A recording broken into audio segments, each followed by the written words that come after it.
1920 उत्तर प्रदेश के बहुत सारे जिलों के विद्यालय, महाविद्यालय और विश्वविद्यालयों में हुए छात्र संघ के चुनाव में समाजवादी छात्र सभा पैनल से जीते छात्र संघ के पदाधिकारियों का जो विवरण है मैं आप सभी के सामने रखना चाहता हूं। समाजवादी पार्टी के राष्ट्रीय अध्यक्ष आदरणीय अध्यक्ष जी के दिशा निर्देशों पर और डॉक्टर लोहिया और बाबा साहब के विचारों पर चलते हुए समाजवादी छात्र सभा के करीब 11 महाविद्यालय और 2 विश्वविद्यालयों में चुनाव हुए, जिसमें देश के प्रधानमंत्री की संसदीय सीट के काशी विद्यापीठ विश्वविद्यालय में जो छात्र संघ का चुनाव हुआ, उसमें समाजवादी छात्र सभा के पैनल की तरफ से श्री संदीप यादव जी अध्यक्ष इस बार चुने गए।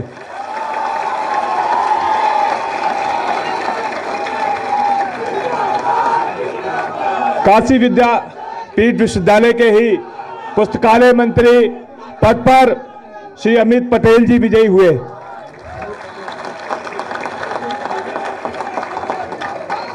वाराणसी के ही हरिश्चंद्र स्नातकोत्तर महाविद्यालय वाराणसी में अध्यक्ष पद पर श्री नागेश्वर प्रसाद चौरसिया जी ने विजय प्राप्त की। इसी हरिश्चंद्र स्नातकोत्तर महाविद्यालय में उपाध्यक्ष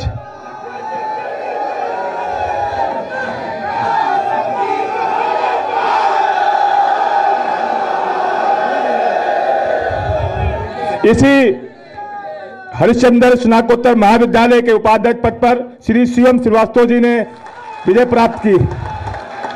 इसी हरिश्चंद्र स्नातकोत्तर महाविद्यालय में महामंत्री पद पर श्री अमन श्रीवास्तव जी ने विजय प्राप्त की। पुस्तकालय मंत्री पर श्री आशीष यादव जी ने विजय प्राप्त की। और उसके ही मिर्जापुर के जीडी बिनानी कॉलेज में अध्यक्ष पद पर श्री धर्मेंद्र कुमार मौर्य जी ने विजय प्राप्त की। उपाध्यक्ष पद पर श्री अरविंद यादव जी ने विजय प्राप्त की और महामंत्री पद पर श्री वीरेंद्र पाल जी विजयी रहे। मऊ के डीसीएस के पीजी कॉलेज के अध्यक्ष पद पर श्री सूरज सिंह गोलू जी ने विजय प्राप्त की। उपाध्यक्ष पद पर श्री अखिलेश भारती जी ने विजय प्राप्त की। पुस्तकालय मंत्री पद पर श्री फैयाज अहमद जी ने विजय प्राप्त की। कला संकाय पर श्री आमिर हमजा जी ने विजय प्राप्त की। राजकीय महाविद्यालय ओबरा सोनभद्र में अध्यक्ष पद पर श्री सतीश यादव जी ने विजय प्राप्त की। और वही महामंत्री पद पर श्री हरजोत सिंह मोगा उन्होंने विजय प्राप्त की। और इसी डिग्री कॉलेज में पुस्तकालय मंत्री पद श्री मुकेश जायसवाल जी ने विजय प्राप्त की है। इसी के साथ साथ आजमगढ़ के भी 4 महाविद्यालयों पर चुनाव हुए और 5 महाविद्यालयों पर समाजवादी छात्र सभा के अध्यक्ष पद का पैनल अध्यक्ष जीता। डीवीए कॉलेज के श्री अमर बहादुर जी, गांधी शताब्दी महाविद्यालय के श्री अभिषेक जी, श्री दुर्गा पीजी कॉलेज चित्तेश्वर आजमगढ़ के श्री विकास यादव जी और शिवाजी पीजी कॉलेज तहरी पर श्री चंद्रजीत जी भारी मतों से चुनाव जीते हैं। सिवली नेशनल कॉलेज आजमगढ़ में अध्यक्ष पद पर श्री अब्दुल रहमान जी विजय प्राप्त किए हैं और विधि संकाय पर श्री मुस्तकीम कामरान जी ने विजय प्राप्त की है। इस तरह से पूरे उत्तर प्रदेश में लगभग 11 काशी विद्यापीठ विश्वविद्यालय को मिलाकर 11 महाविद्यालयों में भी चुनाव हुए, जहां पर अगर एक महाविद्यालय छोड़ दिया जाए, उसको छोड़कर लगभग सभी महाविद्यालय और काशी विद्यापीठ को मिलाकर सब पर अध्यक्ष पद पर आदरणीय राष्ट्रीय अध्यक्ष जी के दिशा निर्देश और उनके आदर्श पर चलकर समाजवादी छात्र सभा ने विजय प्राप्त की।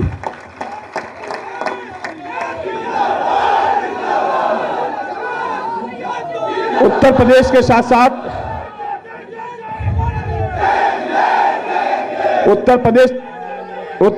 साथ साथ दिल्ली यूनिवर्सिटी के कुछ कॉलेज के भी हमारे पास पदाधिकारी मौजूद हैं, जहां करोरीमल कॉलेज से श्री अखिलेश यादव जी ने अध्यक्ष पद पर विजय प्राप्त की है। इसी करोरीमल कॉलेज पर श्री अंशुल यादव जी ने वाइस प्रेसिडेंट पद पर जो है विजय प्राप्त की है। हंसराज कॉलेज में श्री राहुल जी जनरल सेक्रेटरी पर विजयी हुए हैं। राहुल जी हैं। श्री अमित जी सेंट्रल काउंसलर, अमित जी हैं, श्री अमित यादव जी सेंट्रल काउंसलर मनोनीत हुए हैं सत्यवती कॉलेज में। इस तरह से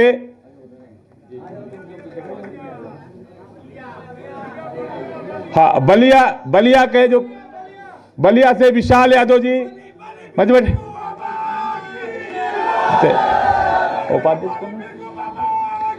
और उसी कॉलेज से महामंत्री पद पर भी,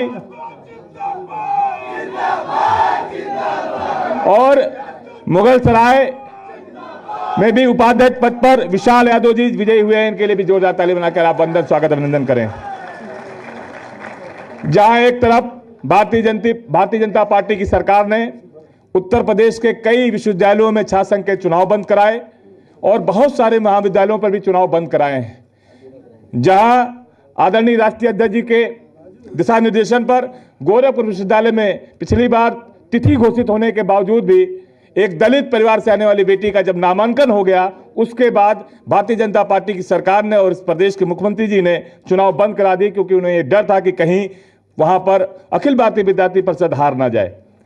ठीक इसी तरह बस्ती में भी जहां 3 कॉलेजों में चुनाव होते थे, उन पर भी चुनाव प्रतिबंध लगा दिया गया। आगरा विश्वविद्यालय में भी प्रतिबंध लगाया गया, मेरठ में भी लगाया गया, और बहुत सारे कॉलेज जहां पर छात्र संघ के चुनाव होते थे, सिद्धार्थनगर के भी कई कॉलेज है, बहुत सारे कॉलेजों पर जहां चुनाव होते थे उन पर वो चुनाव पर प्रतिबंध लगा दिया गया। और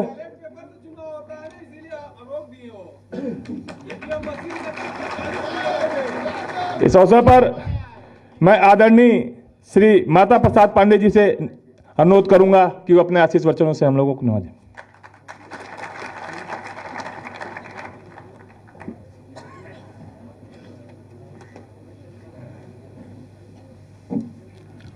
परमादरणीय राष्ट्रीय अध्यक्ष जी, मंच पर विराजमान समाजवादी पार्टी के नेतागण, यहाँ विजयी होकर आए छात्र संघ के पदाधिकारीगण और उपस्थित नौजवान साथियों, सबसे पहले मैं जो विजयी होकर आए हैं उनको बधाई देना चाहता हूँ।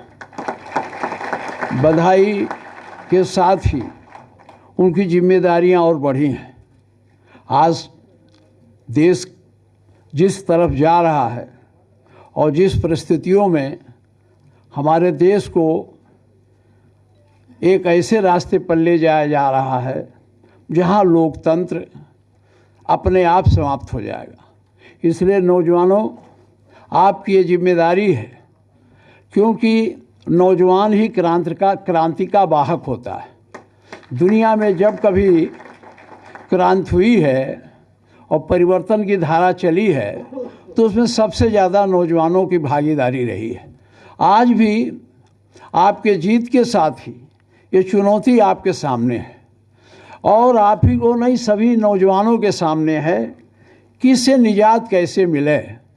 जिस धारा में हिटलरशाही के रूप में जिस तरह से इस सरकार अपने नीतियों को, अपने विचारों को लोगों को ऊपर लादने का प्रयास कर रही है, अगर उसका मुंहतोड़ जवाब हम आप नहीं दे सके तो लोकतंत्र समाप्त हो जाएगा। इसलिए नौजवानों, मैं आप सबको बधाई देता हूं, जीते हुए लोगों को, और आपको ये याद दिलाता हूं कि अब जीतने के बाद आपकी जिम्मेदारी बढ़ी है। जहां अपने विद्यार्थियों के समस्याओं को लेकर आप लड़ेंगे, वहीं आपको देश और समाज की समस्याओं को लेकर भी लड़ना है। मैं फिर एक बार आपको, जीते हुए लोगों को हार्दिक बधाई देता हूं और उनका अभिनंदन और स्वागत भी करता हूं कि वो जिन परिस्थितियों में जिस तरह से सरकार काम कर रही है उसका मुकाबला करते हुए जीत के आए, इसलिए इस पर और बधाई और आपका स्वागत और अभिनंदन। बहुत धन्यवाद। मैं अब काशी विद्यापीठ के जो अध्यक्ष श्री संदीप यादव जी हैं, उनसे निवेदन करता हूं मंच पर आए। आदरणीय राष्ट्रीय अध्यक्ष जी, हम ये जानकारी देना चाहते हैं कि जब चुनाव था तो संदीप बुरी तरह बीमार थे। जब चुनाव की घोषणा हुई तो संदीप यादव हॉस्पिटल में एडमिट थे, इनके सीने में इन्फेक्शन था और बुरी तरह बीमार थे। लेकिन बड़ी हिम्मत के साथ समाजवादी छात्र सभा के पदाधिकारियों ने और इनके तमाम साथियों ने मिलकर इन्हें चुनाव लड़ाया। और ये जहां एक तरफ पुलिस उत्पीड़न में लगी हुई थी, तमाम पदाधिकारियों पर मुकदमे लगाए गए थे, उनके कैंपस पर प्रतिबंध लगाया गया था, लेकिन फिर भी आपके आशीर्वाद से समाजवादी छात्र सभा ने वहां परचम लहराया। आदरणीय श्री संदीप यादव जी।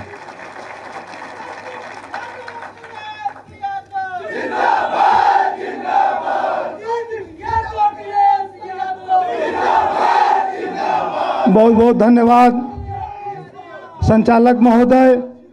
मैं सबसे पहले धन्यवाद देना चाहता हूं राष्ट्रीय अध्यक्ष श्री अखिलेश यादव का, जो हम जैसे के नेता, गरीबों, नौजवानों, किसानों, दलितों, शोषितों, वंचितों के नेता हैं। हम जैसे साधारण परिवार के और छात्र संघ के अध्यक्ष को एक मंच प्रदान करने का काम किया। मैं उनको एक बार फिर से धन्यवाद देना चाहता हूं।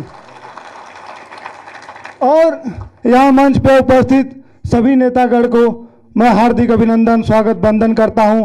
और काशी से आए महात्मा गांधी काशी विद्यापीठ के नौजवान, जो हमें चुनाव जिताने में जिनकी महत्वपूर्ण भूमिका रही, जो मेरे लिए संघर्ष किए, जिनकी वजह से आज मैं अध्यक्ष हो पाया, मैं उनको एक बार फिर से बहुत बहुत धन्यवाद, हार्दिक स्वागत, अभिनंदन करता हूं।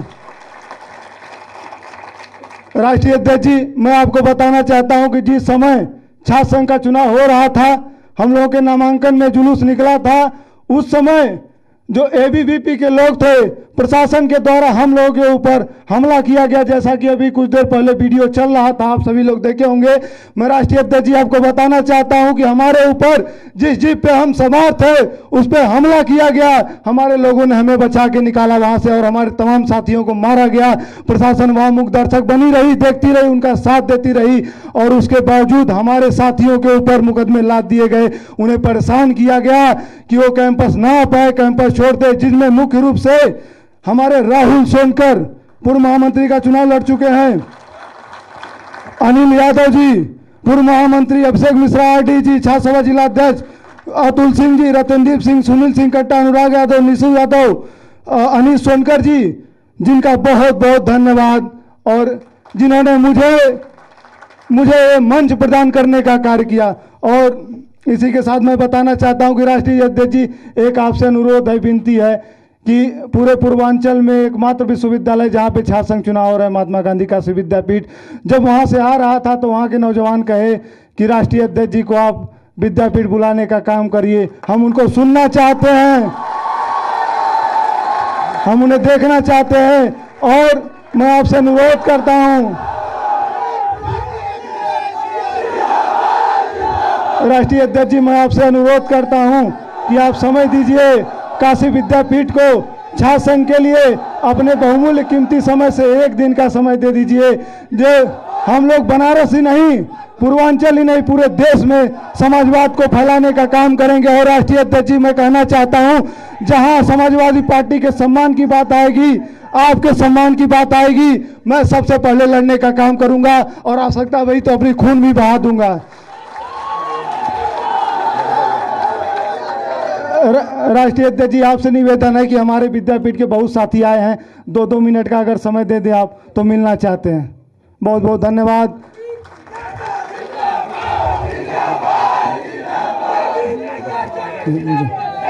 जय हिंद, जय भारत, जय समाजवाद, जय लोहिया। माननीय अखिलेश यादव जिंदाबाद, माननीय नेताजी मुलायम सिंह यादव जिंदाबाद। बहुत बहुत धन्यवाद, बहुत बहुत धन्यवाद। समाजवादी पार्टी की परंपरा जहां गरीब परिवार से निकलकर नौजवानों को राजनीति में मुख्य धारा में लाने की रही है, उसमें एक और कड़ी में हरिश्चंद्र स्नातकोत्तर महाविद्यालय के अध्यक्ष श्री नागेश्वर प्रसाद चौरसिया को मैं आवाज देना चाहता हूं, आए और अपने उद्बोधन से नौजवानों को संबोधित करें।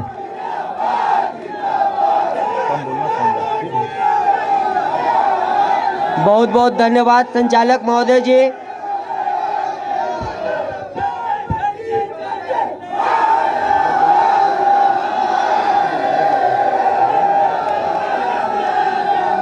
सर्वप्रथम मैं यहाँ पर उपस्थित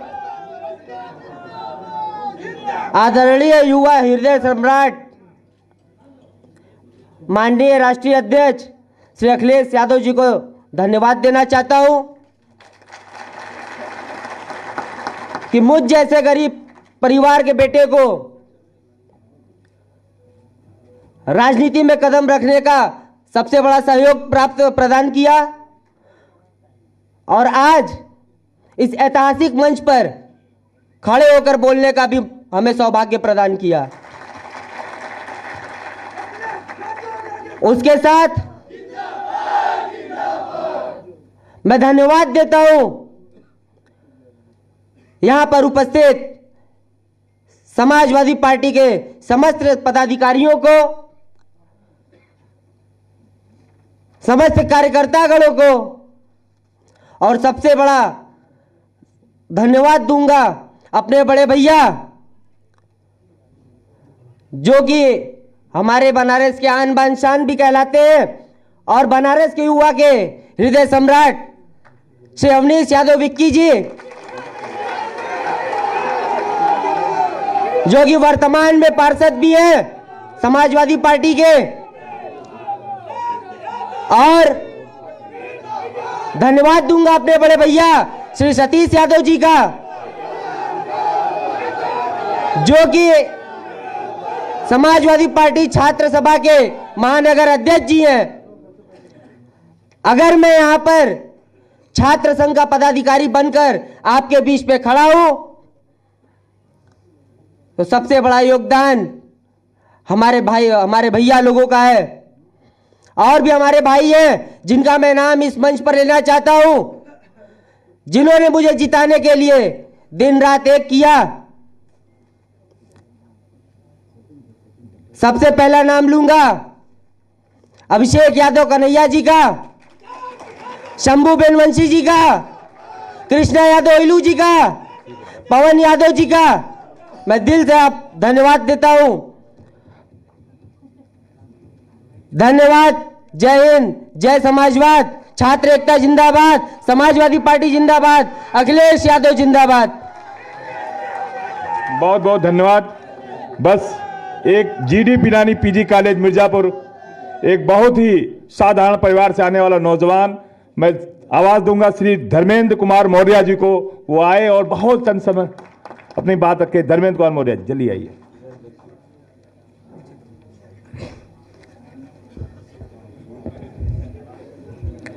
इस सभागार में उपस्थित सभी नौजवान साथी और माननीय राष्ट्रीय अध्यक्ष जी और सभी इस मंच पे उपस्थित अतिथिगण के चरणों में सादर कोटि कोटि प्रणाम। मैं छात्र संघ अध्यक्ष Dharmendra Maurya GD Binnani PG college Mirzapur से बीए फर्स्ट ईयर का स्टूडेंट हूँ और बता देना चाहता हूँ मैं कि मेरे चुनाव में बहुत से अत्याचार किए गए। मैं एक गरीब परिवार से था जो कि मुझे जब मैं चुनाव लड़ने आया तो मुझे किसी ने अनुमति नहीं दी। जो विपक्ष के लोग थे वो बोले तुम चुनाव मत लड़ो। मेरे घर जाकर मेरे परिवार वालों से बोले कि इसको चुनाव मत लड़ाइए, जितना पैसा हो ले लीजिए हमसे। लेकिन मेरा भी मन था नहीं, मैं भी आऊँगा समाज में, मैं भी सबका समाज सेवा करूँगा।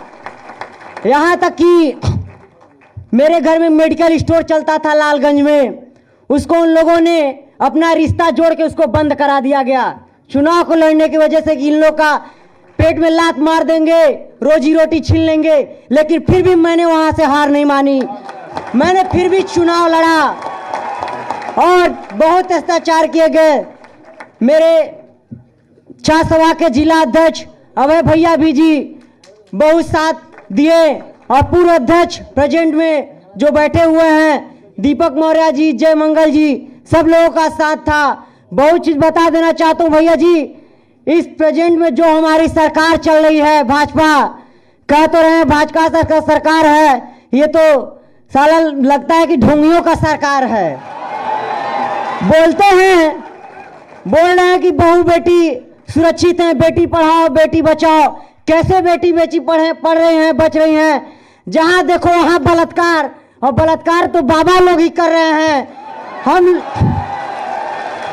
हम लोगों को लगता है कि अभी बहू बेटियों का ही बलात्कार हो रहा है, कुछ समय में हम लोगों जैसे नौजवान का भी बलात्कार न होने लगे। बोलते थे माननीय प्रधानमंत्री जी आप लोगों के खाते में 15-15 लाख रुपए डलवा देंगे। हमने भी सोचा चलिए गरीब घर का हूं, खाता खुलवा लेता हूं, कहीं से 15 लाख रुपए आ जाएंगे, कहीं रोजी रोटी कर लूंगा।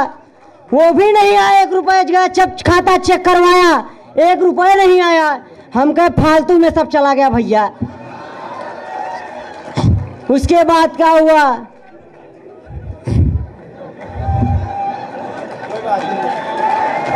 फिर खाता होता भी नहीं खुला, और अपने तो बोलते हैं कि मैं गरीब घर से था, चाय बेचते बेचते प्रधानमंत्री बन गया। बताइए हम लोग किसान के बच्चे हैं तो क्या हम लोग इस देश में हम लोग का हक नहीं है आने का, गरीबों का आवाज सुनने का, हमारे पिछड़े भाई लोगों का आवाज उठाने का? हमारे पिछड़े भाई लोग इसी तरह दबते रहेंगे? बताइए, ऐसे बोलते हैं। ऐसी सरकार है तो सब लोगों से, छात्र भाइयों से निवेदन है कि 2022 में अपनी सरकार बननी चाहिए। हम लोगों में छात्र एकता में इतनी उबाल है, खून है कि जहां चाहेंगे उतर जाएंगे, खून की नदियां बहा देंगे। जब 2 पहाड़ों के बीच से नदी निकलती है ना, किसी से नहीं पूछती है कि सागर कितनी दूर है। कहते हैं ना,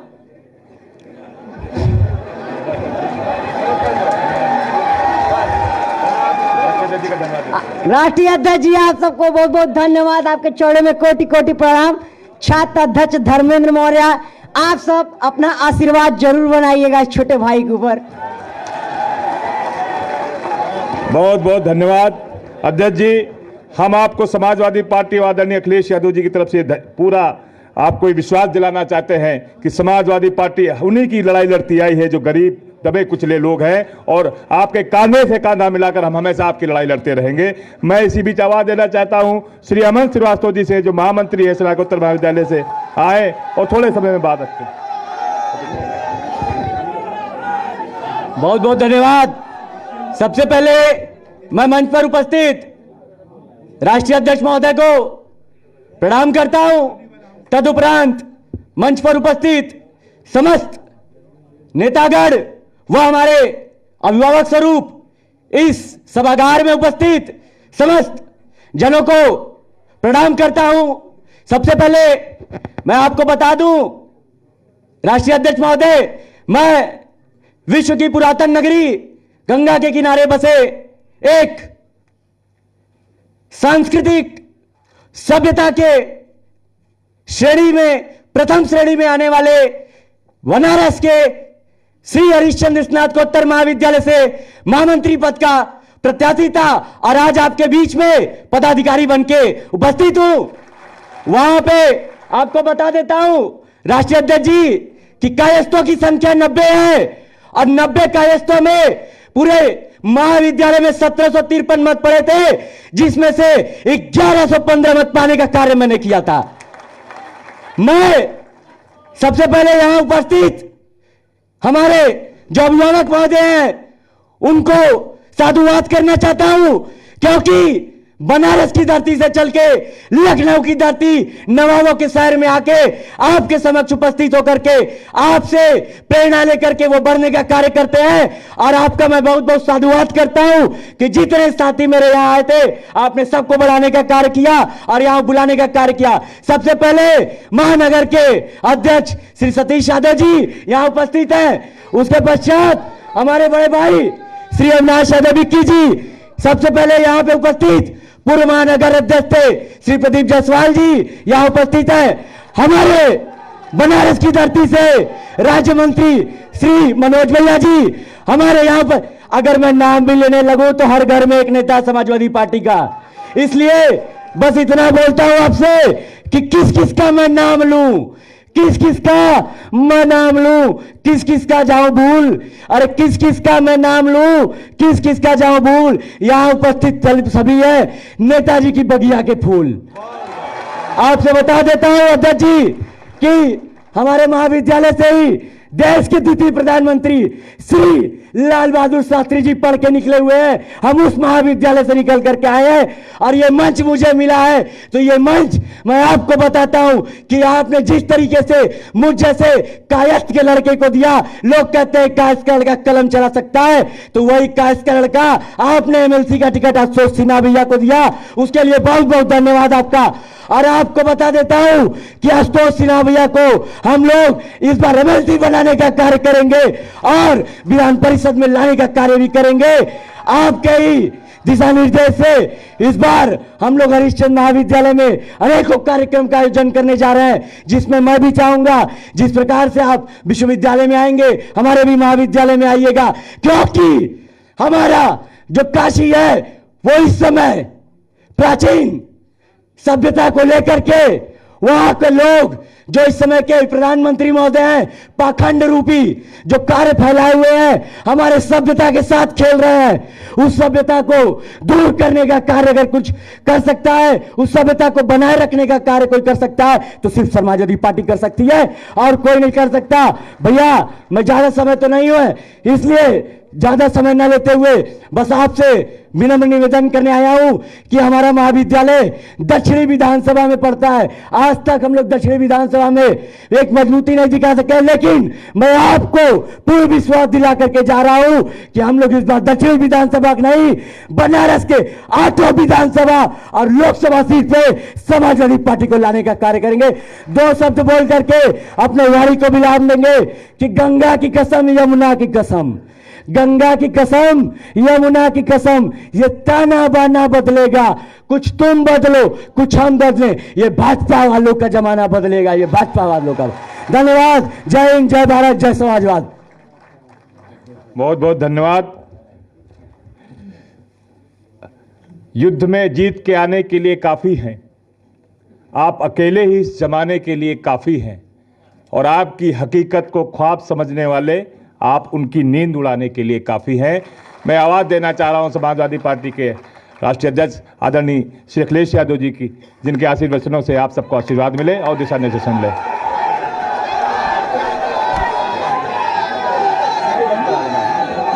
वीडियो बंद करा देना, वीडियो पीछे अल्लाह बंद कर देना।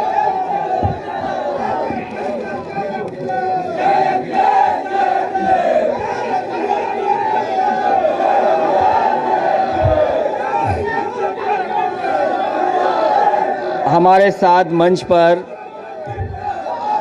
विधानसभा के पूर्व अध्यक्ष आदरणीय माता प्रसाद पांडे जी, पार्टी के वरिष्ठ नेता आदरणीय अहमद हसन जी, पार्टी के राष्ट्रीय महासचिव इंद्रजीत सरोज जी, पार्टी के प्रदेश अध्यक्ष नरेश उत्तम जी, आदरणीय बलराम यादव जी और समाजवादी पार्टी के सभी वरिष्ठ नेता, पत्रकार साथियों, आज खुशी का दिन है कि बड़ी संख्या में नौजवान इस लोहिया सभागार में उपस्थित हैं और साथ ही साथ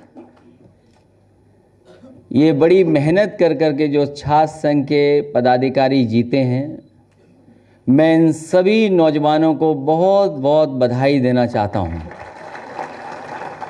साथ ही साथ जिन साथियों ने सहयोग कर के इनकी मदद की है, एक एक नौजवान को मैं बहुत बहुत धन्यवाद देना चाहता हूं।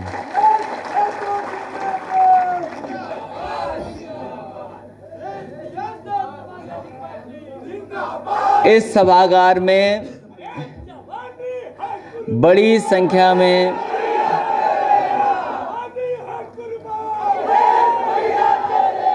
इस सभागार में बड़ी संख्या में नौजवान हैं। अभी कुछ दिन पहले मैं इसी सभागार में बैठा था, मंच पे हम लोग इसी तरह बैठे हुए थे और मैंने एक बात नौजवानों से पूछी, उस समय सभागार में जितने लोग थे उनसे पूछा,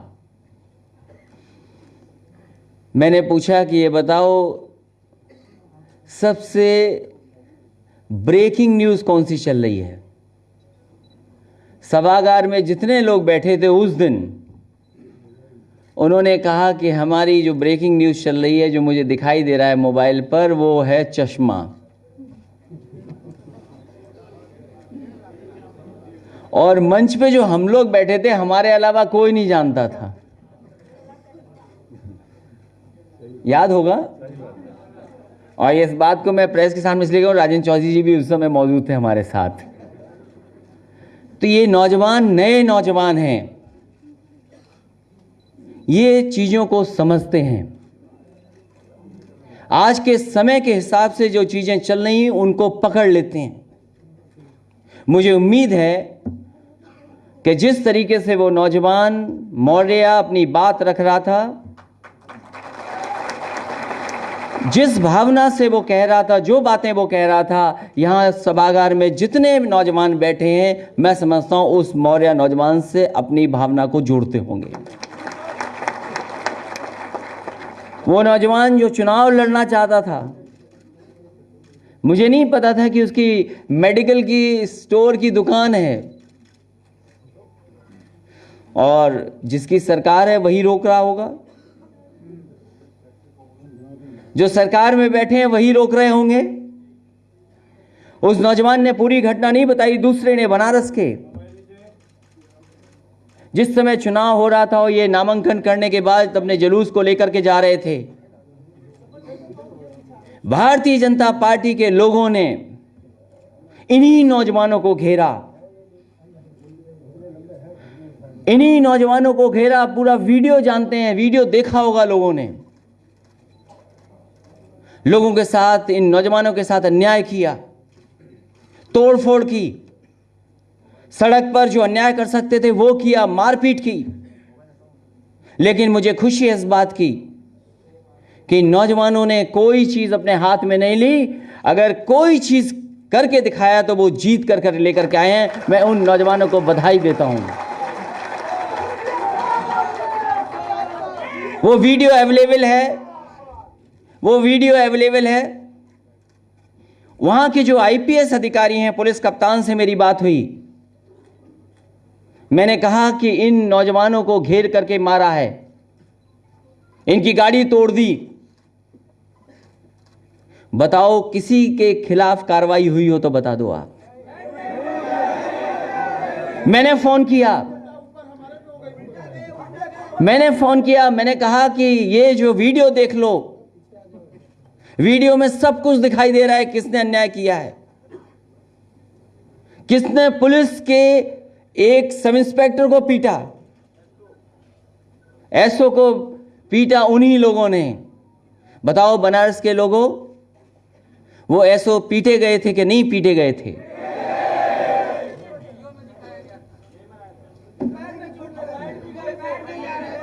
वो घायल हो गए थे। लेकिन सरकार क्या कर रही है? वहां के पुलिस कप्तान क्या कर रहे हैं? उन्होंने भरोसा दिलाया था कि हम इन बच्चों को न्याय दिलाएंगे, लेकिन न्याय नहीं दिलाया। इन पे तमाम गंभीर धाराएं लगा दी हैं। अरे अभी तो कह रहे थे कि हम खून बहाएंगे और तुम मुकदमे से डर गए। ये समाजवादी लोग हैं, मुकदमों से नहीं डरते हैं। और फिर जब मुख्यमंत्री अपनी धाराएं वापस ले रहे हो तो तुम्हारी धाराएं तो सरकार बनने के बाद सब साफ हो जाएंगी।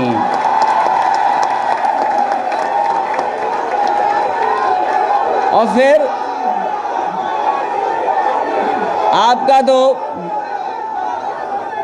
आपका तो विशेष स्वागत होना चाहिए।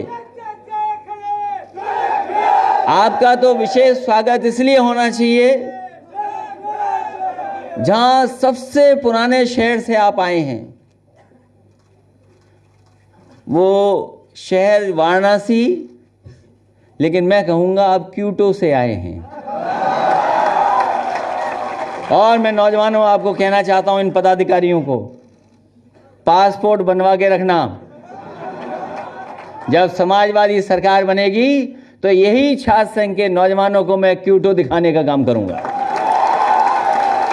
कम से कम ये देखें तो सही कि क्यूटो कौन सा शहर है, कौन सा सपना दिखाया गया था, कितना बड़ा सपना दिखाया, और सड़क पे कौन घूम रहा है बनारस में?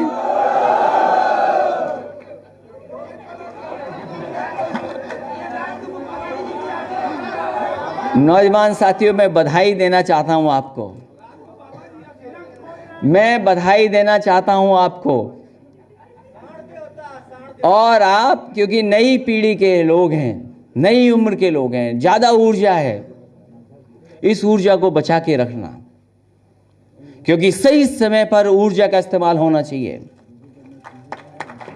और इसलिए भी जरूरी है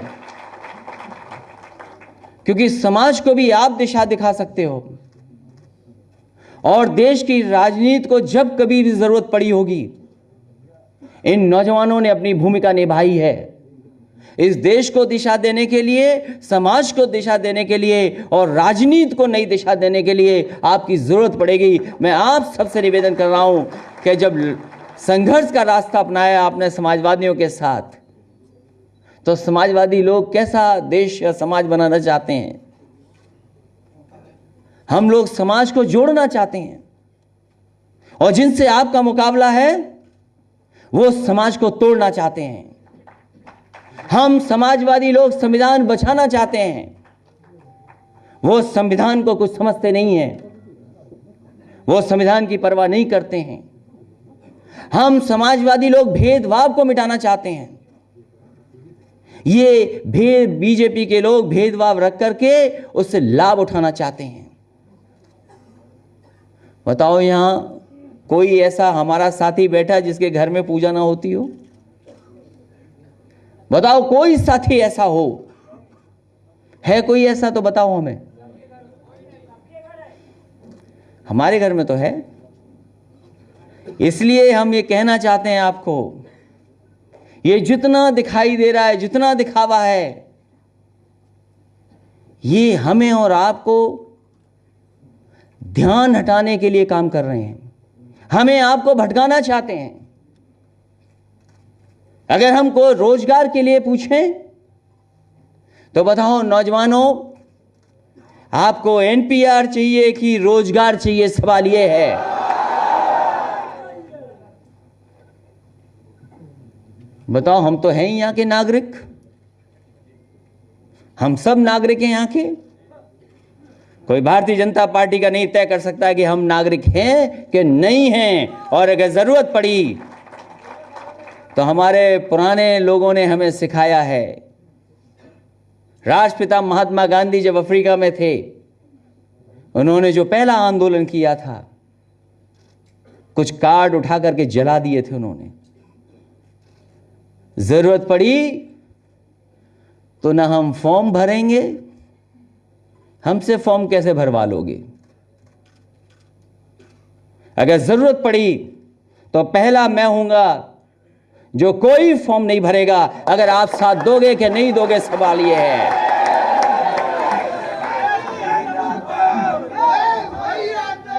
हम नहीं भरते एनपीआर, क्या करेंगे आप? बताओ, भरोगे आप? और नहीं भरोगे तो हम और आप सब निकाल दिए जाओगे। हम तो नहीं भरेंगे, हम तो नहीं भरेंगे। बताओ, भरोगे आप?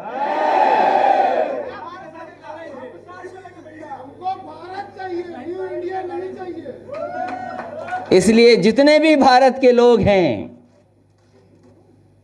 पहले भारत बचाओ और इन लोगों से बचाओ जो संविधान की धज्जियां उड़ा रहे हैं, क्योंकि इनके पास नौकरी नहीं है।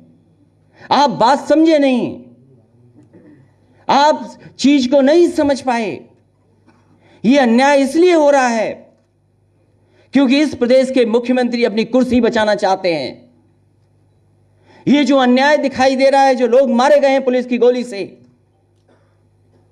उसका अगर कोई जिम्मेदार है तो भारतीय जनता पार्टी की सरकार और मुख्यमंत्री खुद जिम्मेदार हैं।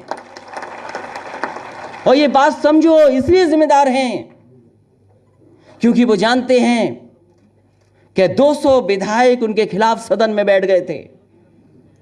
बताओ 200 विधायक बैठे थे कि नहीं बैठे थे? और कभी विधायकों का मन टटोलना, 300 से ज्यादा विधायक उनसे नाराज हैं। ये अपनी कुर्सी बचाने के लिए अन्याय कर रहे हैं। वो जानते हैं कि अगले 6 महीना कोई कुछ नहीं पूछेगा, और अगर 6 महीना नहीं पूछेगा कोई तो ऐसी हट करके बैठ जाएंगे वो कि अगले 1.5 साल कोई नहीं हटा पाएगा। ये जो अन्याय हुआ है, भारतीय जनता पार्टी के मुख्यमंत्री अपनी कुर्सी बचाने के लिए अन्याय कर रहे हैं। मैंने उस दिन भी कहा और आज भी कहता हूं, क्या ऐसा देश है हमारा? अगर हम पोस्टमार्टम रिपोर्ट मांगना चाहें तो पोस्टमार्टम रिपोर्ट नहीं मिलेगी। अगर उस परिवार के सदस्य जानना चाहें कि किसकी गोली से जान गई है, वो सच्चाई नहीं पहुंच सकती, उनसे सच्चाई नहीं जानेंगे। आखिरकार कौन है जो ये बातें छिपा रहा है? कौन लोग हैं जो घबरा रहे हैं जनता से कि जनता के बीच में अगर सच्चाई चली गई तो सच्चाई जाने के बाद जब जनता को मौका मिलेगा तो इनसे हिसाब किताब करेगी। बताओ रोजगार कहां है? बताएं कोई हमें। कोई इनसे सवाल न पूछे कि इन्वेस्टमेंट आया है कि नहीं आया है। बताओ 6 महीने कोई इन्वेस्टमेंट पूछेगा इनसे? उत्तर प्रदेश में कोई इन्वेस्टमेंट नहीं आया, 0 इन्वेस्टमेंट। कारखाने लगाएंगे नहीं लोग, उद्योग लगाएंगे नहीं। और क्या हम भूल गए वो बात? क्या वो बात हम भूल गए? नोटबंदी पे क्या भरोसा दिलाया था देश को? बताओ आप। कहा कि नोटबंदी से भ्रष्टाचार खत्म हो जाएगा। बताओ बनारस के लोगों कहां खत्म हो गया भ्रष्टाचार? और कहां कालाधन आ गया? हमारी बैंकें डूब गईं, बैंकें डूब गई हमारी। जिन उद्योगपतियों ने, कारखाने, उद्योगों ने लिया पैसा बैंकों का, वो पैसा नहीं देंगे। ये सब बातें छिप जाएंगी। जो जीएसटी लगा करके कहा कि सरलीकरण हो जाएगा व्यापार, बताओ जीएसटी लगने के बाद कौन सा व्यापार का सरलीकरण हो गया? इसलिए ये जानते हैं कि अर्थव्यवस्था की हालत क्या है।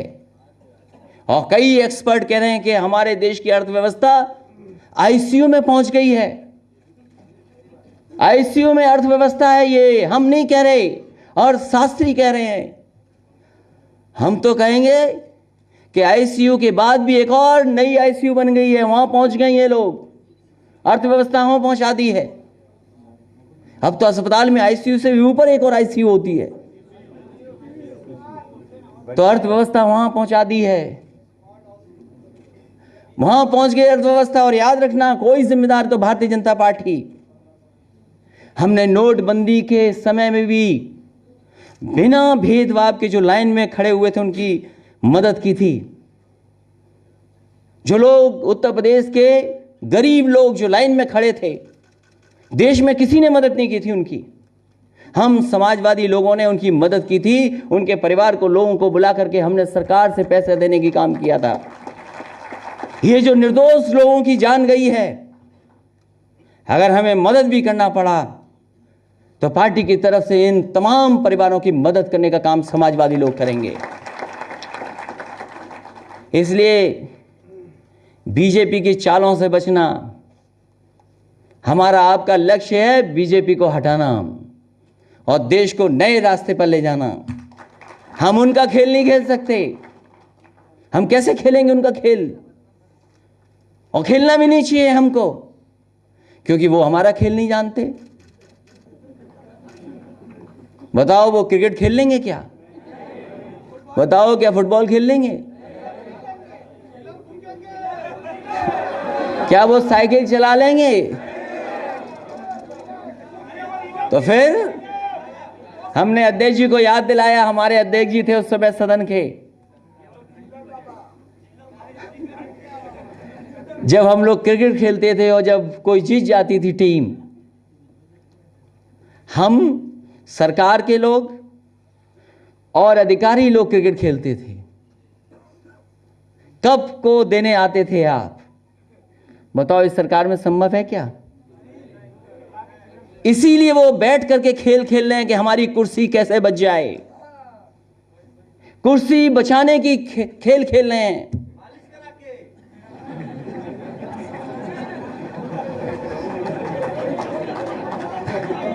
ए बनारस के लोगों, तुम्हारे यहां दूसरी चीज भी चलती है। क्या चलता है वो? कभी कभी ठंडाई में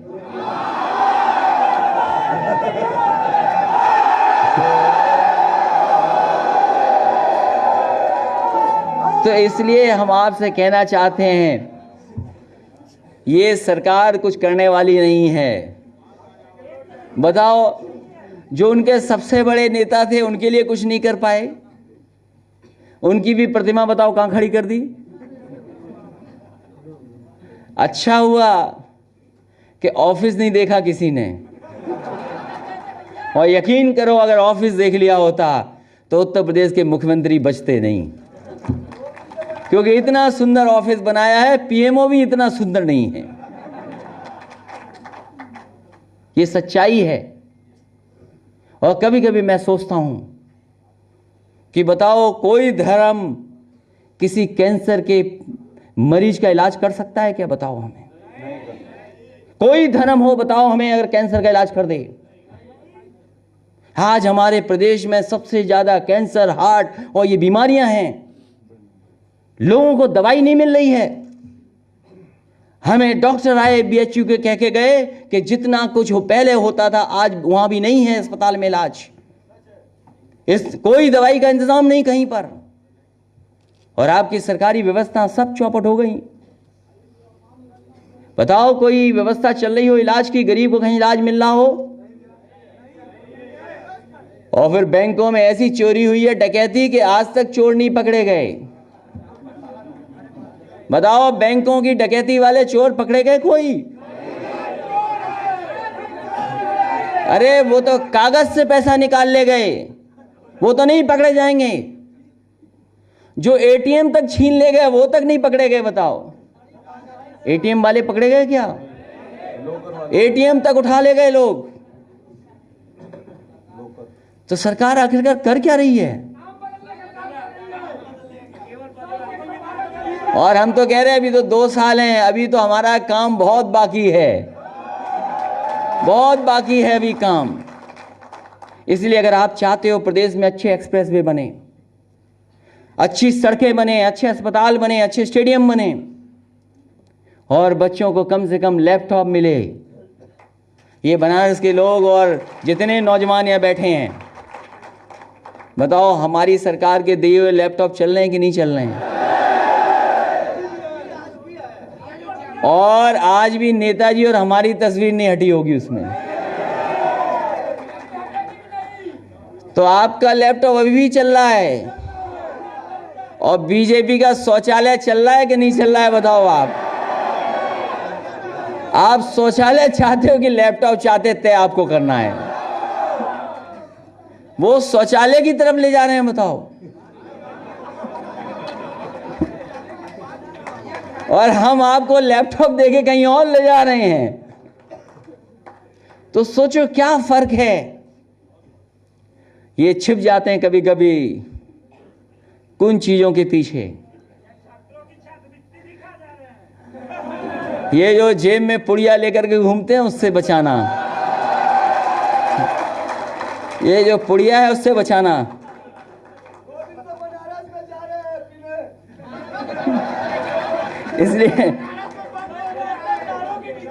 इसलिए बहुत सी आजादियों को खतरा है, हम और आप कुछ बोल नहीं सकते, उसका खतरा है। मैंने उस दिन कहा कि ये धारा 144 लगाए हो आप, हमने कहा जैसे तुम्हारी सरकार है और जैसी तुम्हारी बातें हैं उतनी ही कमजोर धारा 144 है। मैं यहां से लखीमपुर तक गया, हर जगह तोड़ते चले गए धारा 144, और लखीमपुर से वापिस आ गए धारा तोड़ते तोड़ते। बताओ कहां थी पुलिस आपकी? अभी एक सिपाही से मैंने बात की, थोड़ा उम्रदार था। मैंने कहा ये बताओ, वो तो तुम्हारी जन्म की सर्टिफिकेट के बारे में मैं नहीं जानना चाहता, तुमने तो अपना जन्म का सर्टिफिकेट जुगाड़ कर करके बनवा लिया होगा, लेकिन ये बताओ अगर तुम्हारे माँ बाप का बर्थ सर्टिफिकेट और बर्थ प्लेस पूछेंगे तब क्या जवाब दोगे? तो ये जो लाठी चला रहे हैं, इन्हें भी नहीं पता कि क्या खतरा इनके साथ होने वाला है। जिस समय इन्हें बता दोगे लाठी वालों को कि सुनो तुम्हारे भी माता पिताजी के कार्ड मांगे जाएंगे, उस दिन के बाद वो लाठी नहीं चलाएंगे। ये गांव में रहने वाले लोग बताओ, आप गांव में है घर किसी का नहीं है? सबका घर है।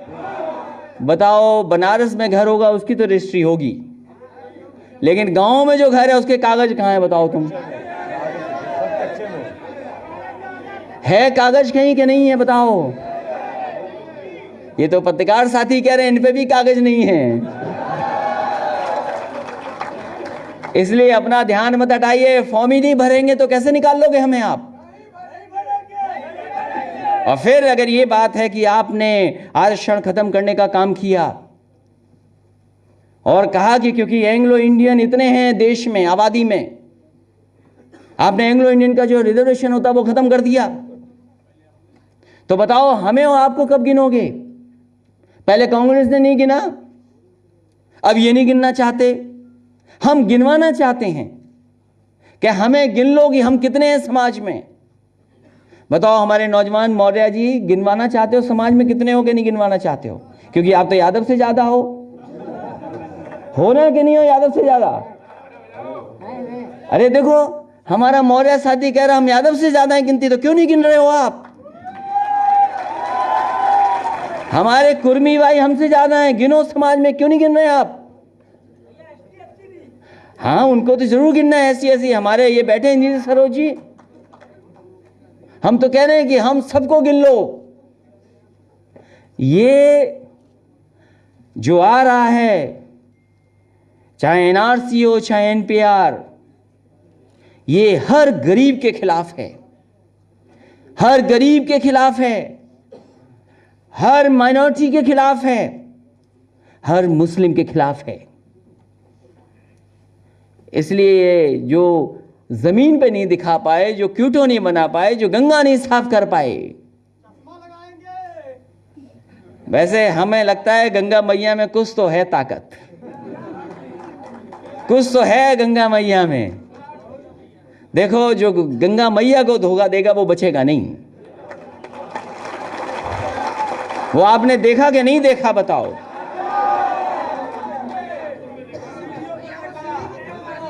इसलिए जो गंगा मैया को नहीं साफ कर पाए, कोई गंगा मैया को साफ करेगा तो वो समाजवादी लोग होंगे जो साफ करके दिखा देंगे, और लखनऊ में करके दिखाया है।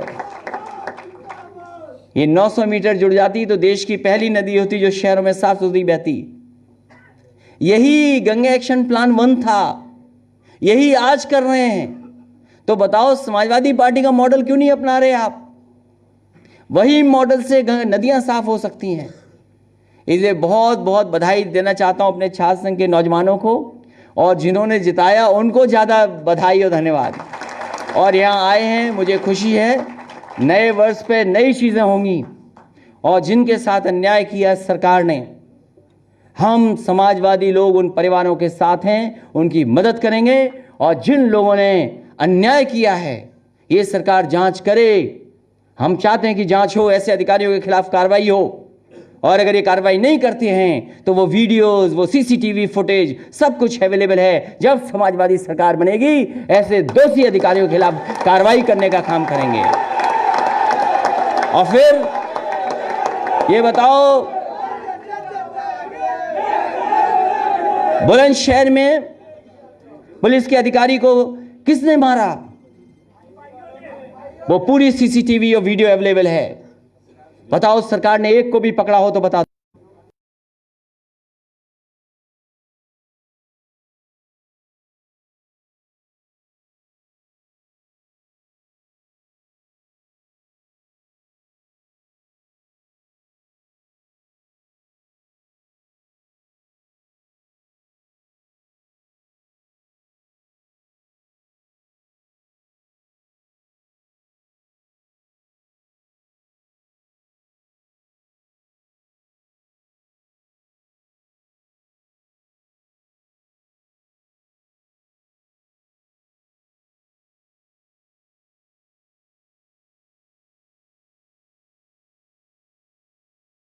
चली जब तक चिलम ना निकली। बहुत धन्यवाद। सभी नौजवान साथी अपनी जगह पर बैठे रहेंगे।